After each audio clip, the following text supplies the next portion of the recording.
તો નવરાત્રીને લઈને રાજનીતિ મુદ્દે ગૃહ રાજ્યમંત્રીનું નિવેદન સંઘવીએ નામ લીધા વિના જ્ઞાનીબેન પર પણ નિશાન સાધ્યું છે।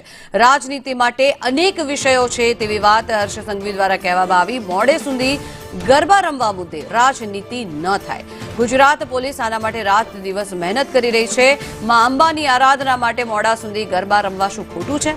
પોલીસ પરિવાર રાત સુધી મહેનત કરે છે। સંઘવી દ્વારા આશ્વાસન આપવામાં આવ્યું છે અને સાથે જ કહ્યું છે કે આપણા પર્વને કોઈ બદનામ કરે તેવું કામ ન કરશો। માતા પિતા વિશ્વાસ રાખીને છૂટ આપે છે। માં અંબા અને ઘરે બેઠેલી માતાની ચિંતા કરજો। કે ગરબા આપણી પાસે રાજનીતિ માટે અનેક વિષયો હોય છે, પરંતુ માં અંબાના નવરાત્રીમાં મોડે સુધી ગરબા રમવું એ આપણો હક નથી। મને સંભળાતું નથી ભાઈ।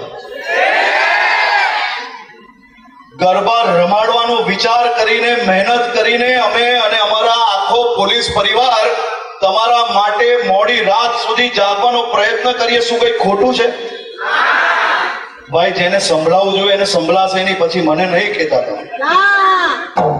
આ મોડે સુધી પોલીસ પરિવાર તમારા સૌ માટે જે મહેનત કરે છે, શું એ ખોટું છે?